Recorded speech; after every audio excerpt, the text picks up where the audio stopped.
기도하겠습니다. 하나님, 말씀을 주셔서 감사합니다. 완악한 이스라엘 백성들이 눈이 있어도 보지 못하며 귀가 있어도 듣지 못하며 마음이 있어도 깨닫지 못하고 입술과 마음이 너무 먼 거리에 있었던 것처럼 되지 않게 하옵소서. 우리의 눈을 열어주셔서 영적인 세계를 보게 해주시고 우리의 귀를 열어주셔서 주의 말씀을 듣게 해주시며 우리의 마음을 주께서 명민하게 하셔서 주님의 깊은 뜻을 더욱 깨달아 알게 해주시며 우리 계신 손과 발이 죄의 도구가 되지 않게 하시고 의의 병기가 되어지도록 우리를 붙잡아 주시옵소서.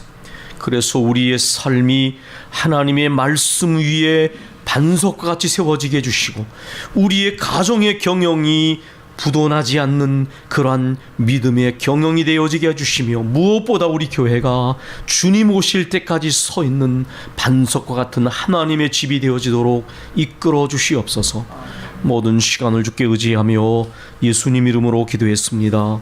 아멘. 우리가 함께 봉독한 말씀을 통해서 하나님께서 저 여러분에게 은혜 주시길 원합니다.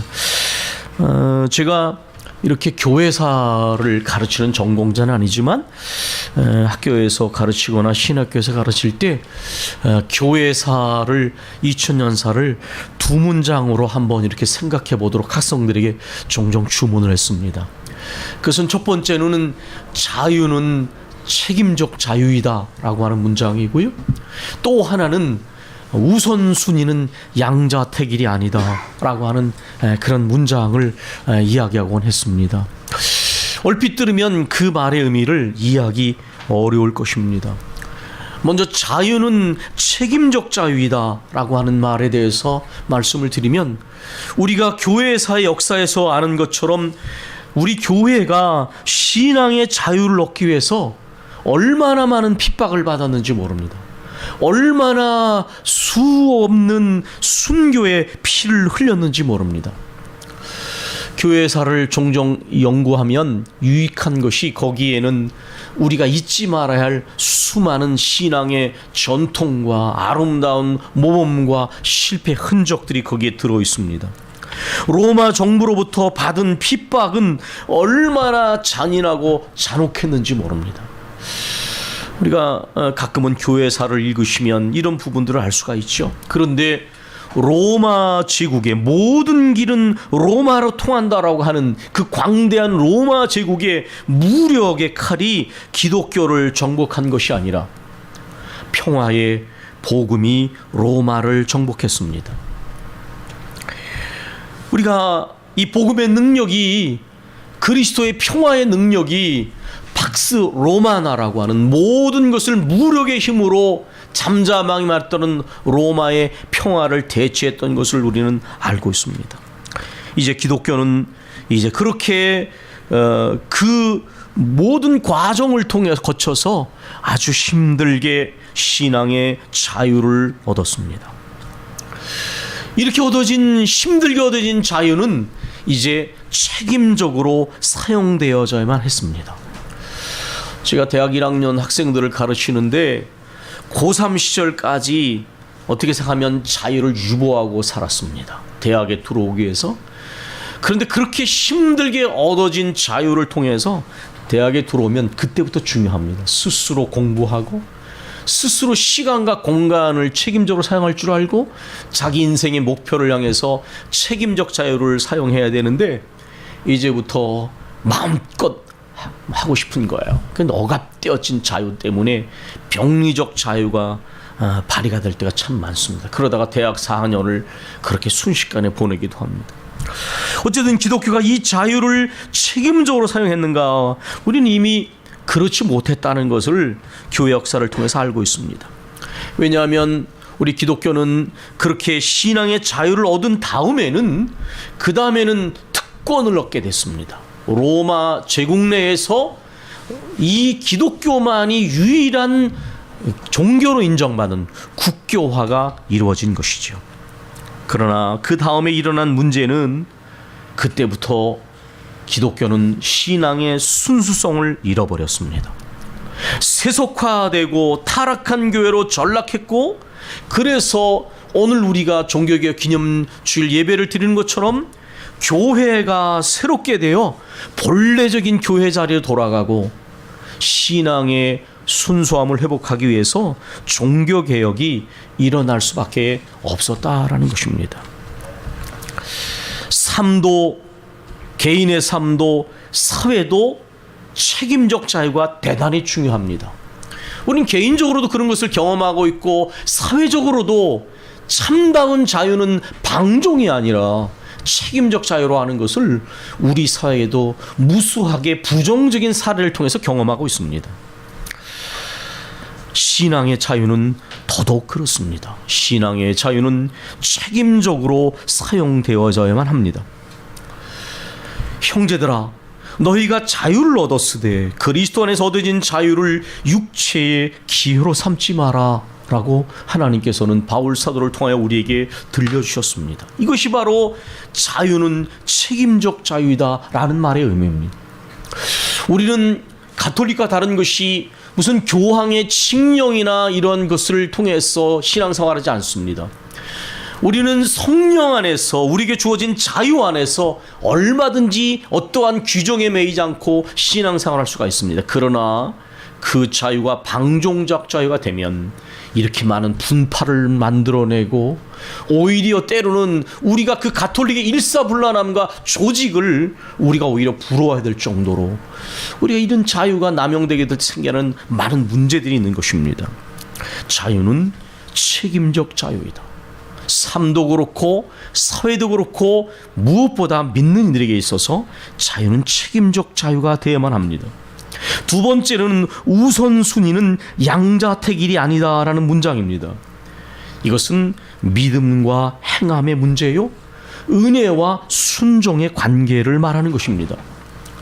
종교개혁의 기본적인 그 정신은 본질로 돌아간다, 기본으로 돌아간다라는 것입니다. 여러분께서는 종교개혁의 5가지 솔라, 5가지 오직에 대해서 들으셨을 것입니다.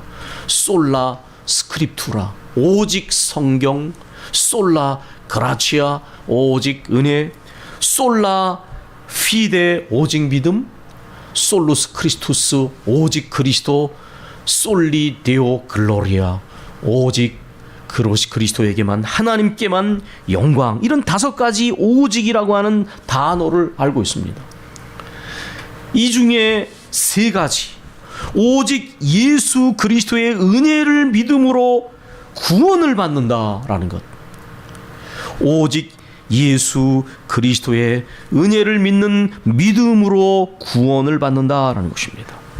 오직 은혜, 오직 믿음, 오직 그리스도, 이것이 오직이라고 하는 이 정신이 들어있는데요, 여기에서 믿음은 우선순위를 의미하는 것입니다.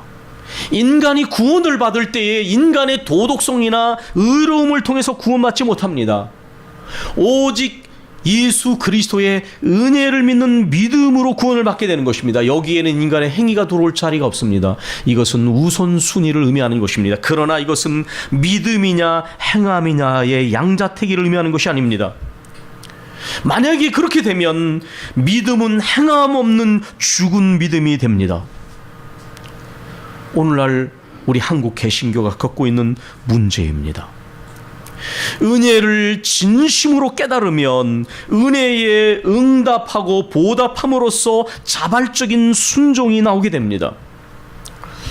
그런데 믿음을 양자택일로 바꾸게 되면 믿음은 죽은 믿음이 되고 예수 그리스도의 은혜는 값싼 은혜가 되고 맙니다.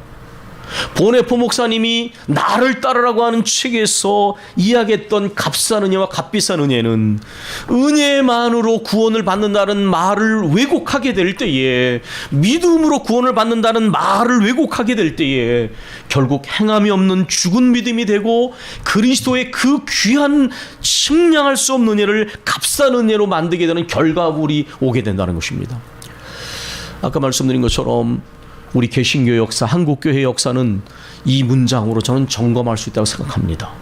오늘까지 포함해서 자유는 책임적 자유인가? 우선순위는 양자택일이 아니다라는 것입니다. 우리에게 주어진 자유를 책임적으로 사용하고 우리가 믿음으로 구원을 얻으면 그 다음에는 행함의 열매를 맺어야 하고 은혜를 받았으면 은혜 받은 사람답게 살아가려고 우리는 애쓰고 힘써야만 합니다. 그런데 이렇게 책임적 자유와 이 우선순위는 결국 한마디로 요약하면 진리의 온전성을 의미합니다. 좌로나 우로나 치우치지 않고 특정한 것만을 강조하지 않는 진리의 온전함, 그 진리의 온전함은 솔라 스크립투라, 오직 하나님의 말씀 안에서만 가능한 것입니다. 여러분, 하나님의 말씀을 따라서 루터도 칼빈도 찌빙글리도 종교개혁을 했습니다. 하나님의 말씀이 인간의 어떤 전통과 권위보다도 최고의 권위를 갖는다라는 것이 바로 종교개혁의 정신입니다. 말씀으로 돌아가라라는 것입니다. 하나님의 말씀을 따라서 신앙과 교회를 개혁하고자 했던 것이 바로 우리 개신교입니다. 에클레시아 레포르마타 젬페르 레포르만다 에스트, 이것은 개혁되어진 교회는 항상 개혁되어져야 한다라는 것입니다. 저희가 이제 새벽 기도에 성경을 읽어서 마가복음을 마쳤습니다. 그런데 말씀을 읽어서 느끼는 것은 우리가 정말 말씀의 거울 앞에 어린아이처럼 나를 비추면 늘 회개하고 늘 고쳐야 할 것이 발견되어 줍니다. 여러분, 말씀을 보지 않으면 거울을 보지 않습니다. 얻는 것 같습니다. 그렇기 때문에 내가 무엇이 회개해야 될 것인지, 무엇을 고쳐야 되는지, 무엇을 버리고 무엇을 심어야 되는지 알 수가 없습니다. 그러나 하나님의 말씀 앞에, 그 거울 앞에 나를 비추면 고백하건대 늘 회개해야 될 것들, 늘 버리고 고쳐야 될 것들, 늘 머물지 아니하고 앞으로 나가야 될 것들이 보여줍니다. 여러분, 저는 저와 우리 모두가 그렇게 되기를 바랍니다. 잠들어 있고 죽어있는 신앙이 아니라 말씀 앞에서 끊임없이 무엇을 고치고 회개하고 버리고 끊임없이 주님 기뻐하시는 모습을 향하여 달려나가는 신앙, 제자리에 머무르지도 않고 뒤로 물러가지 않는 신앙, 그것은 오직 하나님의 말씀을 통해서만 가능합니다. 여러분, 마틴 루터는 하나님의 말씀 속에 처음에 공포와 두려움에 하나님을 만났습니다. 하나님은 절대로 만홀히 여길 수 없는 두렵고 떨리는 하나님이라고 하는 것을 그는 발견했습니다. 그러나 그는 친구의 죽음을 통해서 발견한 이 하나님은 바로 성경 속에 말하는 반쪽의 하나님입니다. 그는 그 두렵고 떨리는 하나님을, 공의 하나님을 알았지만은 그러나 죄인을 긍휼히 여기시며 구원하시는 용서와 사랑의 하나님은 보지 못했습니다. 그러나 그가 하나님의 말씀을 깊이 들여다보고 읽고 또 읽었을 때에 그는 시편과 로마서를 통해서, 그리고 성경 전체를 통해서 그리스도의 은혜, 하나님의 사랑을 발견하게 됐습니다.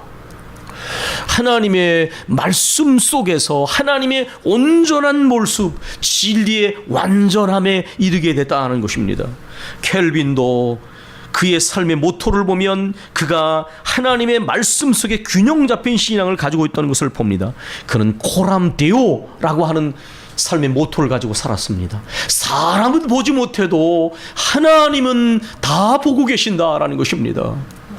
사람에게는 눈 가림을 할 수도 있어도 하나님 앞에 숨길 수 없는 거예요. 그러므로 늘 하나님 앞에 진실하려고 그는 삶의 목표를 가지고 살았습니다.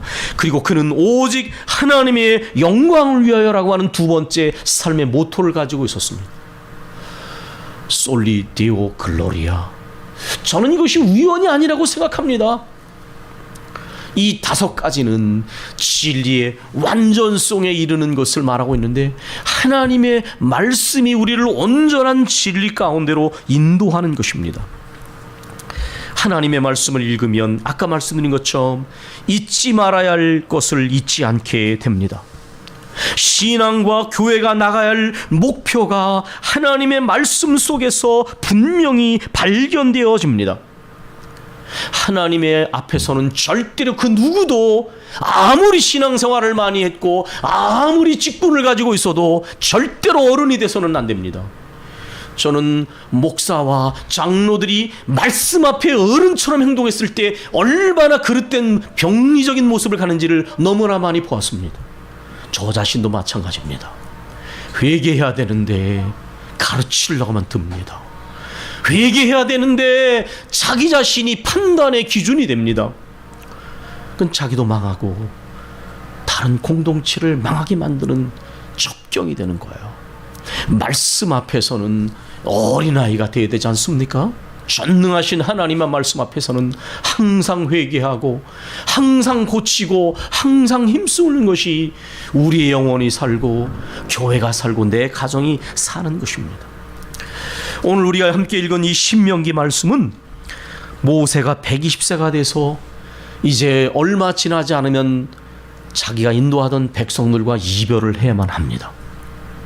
그래서 이제 그들은 약속의 땅에 들어가기 위하여 준비하고 있는 새로운 세대를 향하여 말씀을 전합니다. 이 신명기는 모세의 설교로 기록되어 있습니다. 세 부분의 설교로 회고하기도 하고 미리 전망하면서 설교하는 것입니다. 거기에서 모세가 전하는 말씀 속의 핵심은 이런 것입니다. 너희들은 부모들의 쓰라린 실패에서 교훈을 얻어야 한다. 바꿔 말하면 불순종에 떨어지지 말고 순종에 힘쓰라라는 것입니다. 이스라엘은 그들의 부모 세대는 하나님에 대한 불순종 때문에 엄한 심판을 받았습니다. 그리고 그렇게 사모하던 약속의 땅에 들어가지 못하고 광야에서 쓰러지게 되었습니다. 그러므로 그러한 일을 경고 삼아서 경계 삼아서 순종하라. 그럴 때에 하나님께서 베푸시는 구원의 은혜, 풍성한 은혜가 너희에게 넘쳐날 것이다 라고 모세는 말하고 있는 것입니다. 우리가 너무나 잘 알고 있는 신명기 18장은 명확하게 말씀합니다. 순종하는 자들에게는 하나님이 은혜를 주신다.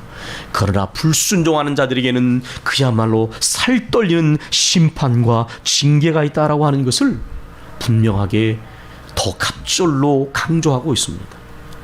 오늘 우리가 읽은 6장의 말씀, 그러므로 모세를 통해 선포된 하나님의 말씀을 너희는 들으라. 이렇게 말합니다. 제가 독일어를 번역했습니다.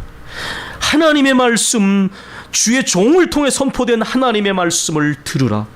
그 말씀이 너희의 삶을 지배하도록 하라. 언제? 약속의 땅에 들어갔을 때에. 여러분, 이것은 중요한 교훈입니다.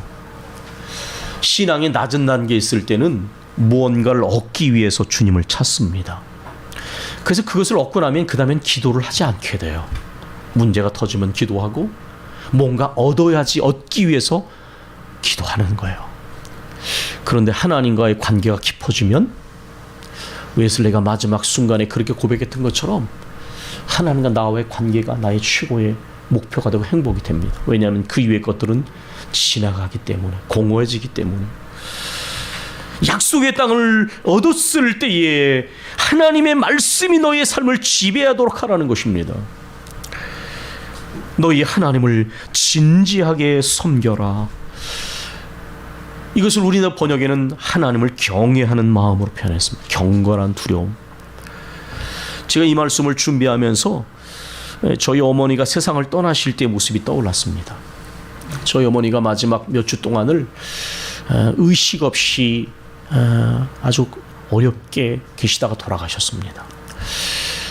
의사가 위에 폐에다 천공을 내가지고 피가 넘어가고 산소 마스크를 쓰고 거친 숨을 몰아쉬면서 언제 떠날지 모르는, 그래서 연락이 오면 이제 20분 내에 달려가야 되기 때문에 춘천에서 또 어디에서 새벽이고 그렇게 달려갔는데, 그때 어머니의 마지막 모습을 보면서 제가 영적인 전투를 느꼈었습니다. 영적인 전투를.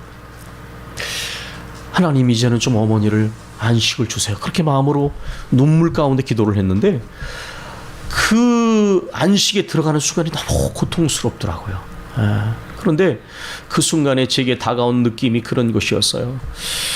하나님 앞에서 그동안 어머니의 삶 속에 순종하지 못했던 부분들을 다 회개하게 하시고 이제 하나님의 은혜 앞에 모든 것을 맡기는 영적 전투를 어머니가 하고 있구나.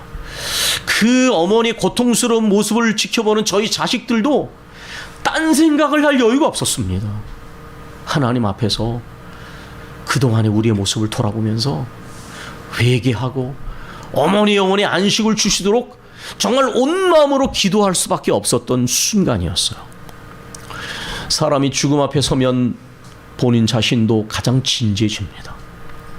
죽음을 앞에 둔 사랑하는 가족들은 딴 생각을 할 여유가 없어요. 오직 그 영혼을 하나님이 받아주시기를 전심을 다하여 함께 기도하면서 간구할 수밖에 없지요. 제가 이 단어가 어머니의 그 모습이 떠올랐던 이유는 뭐냐면, 왜 많은 신앙의 선보들이 죽음의 연습을 매일같이 하라고 얘기했을까요? 죽음 앞에 서면 가장 진지하기 때문입니다. 하나님을 경외할 때에 최고의 진지한 모습을 갖는 때가 언제냐? 바로 죽음 앞에 서 있는 당사자이거나 사랑하는 사람이 세상을 떠날 때 앞에 서 있는 가족의 모습이에요. 그런데 우리는 평소에 하나님을 너무나 두려워하지 않습니다. 하나님을 진지함으로 받아들이고 섬겨라. 여호와를 경외한다는 것은 경건한 두려움으로 하나님을 섬기는 것입니다. 때로는 우리 자신이 하나님 앞에서 너무나 하나님을 만홀히 여길 때가 참 많습니다. 그런데 성경은 말합니다. 하나님을 진지하게 섬겨라. 경건한 두려움으로 하나님을 섬겨라. 너희와 너희의 모든 후손이 하나님께서 가르치시는 대로 항상 따라가라. 그러면 너희가 오래 살리라. 그 계명에 귀를 기울이고 순종하라. 그러면 하나님께서 약속하신 것이 이루어질 것이다. 너희가 잘 될 것이며 너희는 젖과 꿀이 흐르는 땅에서 큰 민족을 이루리라. 문자 그대로가 아니라도 여기 정신 속에 나타나 있는 것은 하나님의 말씀대로 순종하며 가면 하나님의 말씀의 약속이 이루어지고 우리 영혼에 형통함이 있다고 하는 것을 하나님께서 말씀하고 있는 것입니다. 그렇습니다. 하나님을 신뢰함과 순종으로 가면 역경과 고난도 무의미하지 않습니다. 삶의 어두운 순간도 감사로 귀결되게 되지 않습니까?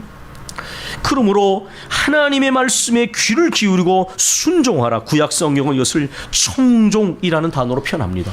우선 귀를 기울여 듣고 그 다음에 순종하라. 청종하는 신앙이 바로 하나님이 우리에게 주신 말씀의 의미입니다. 너 이스라엘아 들으라. 주는 우리 하나님이시다. 그 외에는 아무도 다른 하나님이 없다. 그러니 마음을 다해서 의지를 다해서 모든 힘을 다해서 하나님을 사랑하라.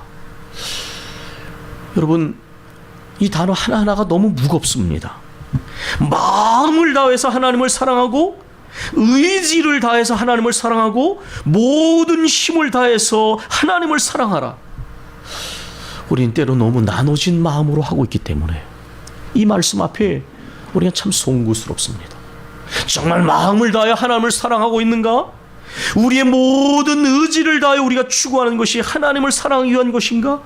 모든 힘을 다해 하나님을 사랑하고 있는가? 하나님의 선포된 하나님의 말씀을 절대로 잊지 말고 새기라고 말씀하고 계십니다.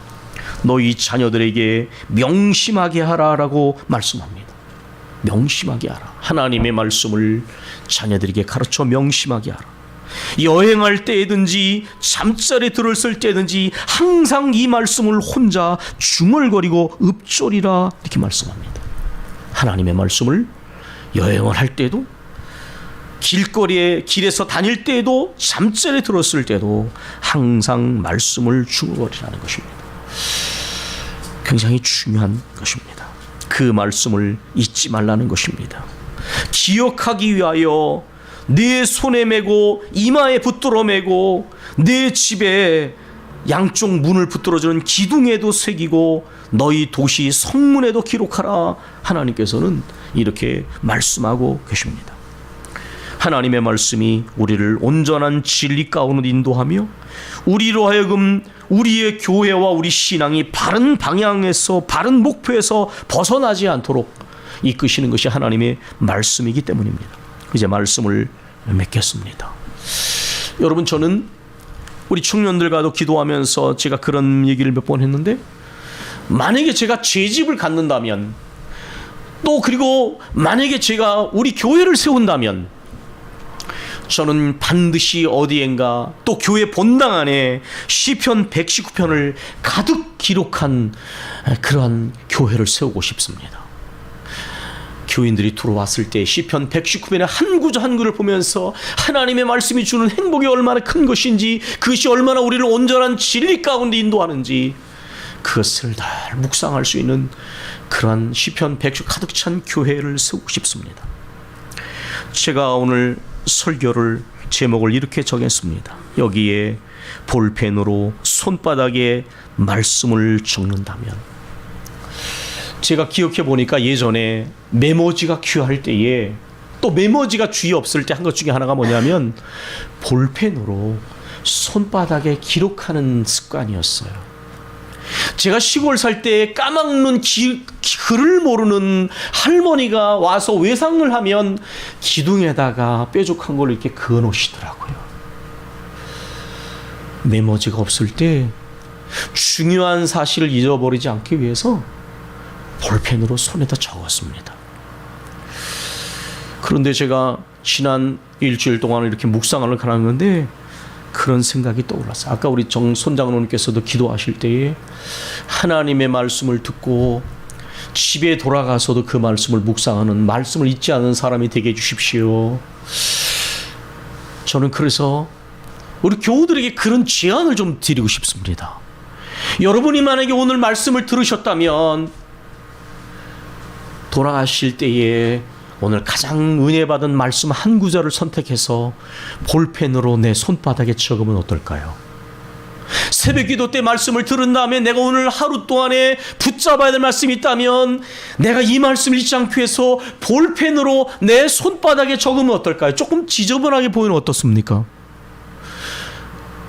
내가 어디 가다 잊어버리고, 분주함 때문에 잊어버리고, 세상살이 때문에 눌려서 잊어버렸다가도 내 손바닥을 보니 여기 붙잡아야 될 말씀이 있구나. 한번 이런 운동을 해보면 어떨까라는 생각이 들었어요. 물론 강요는 아닙니다.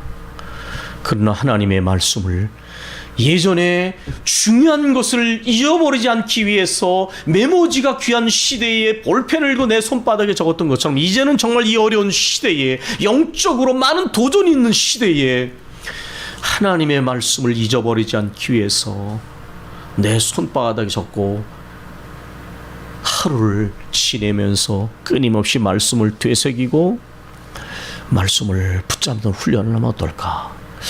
저는 복 있는 결과가 오지 않을까 생각해 봅니다. 잊는 것이 문제가 아니겠습니까? 망각하는 것이. 그래서 하나님의 말씀을 우리의 손바닥에 적고 하루를 보내는 운동을 우리 축복과 비전의 교회가 좀 해보면 어떨까? 하나님께서 은혜 주시라 믿습니다. 우리 기도하겠습니다.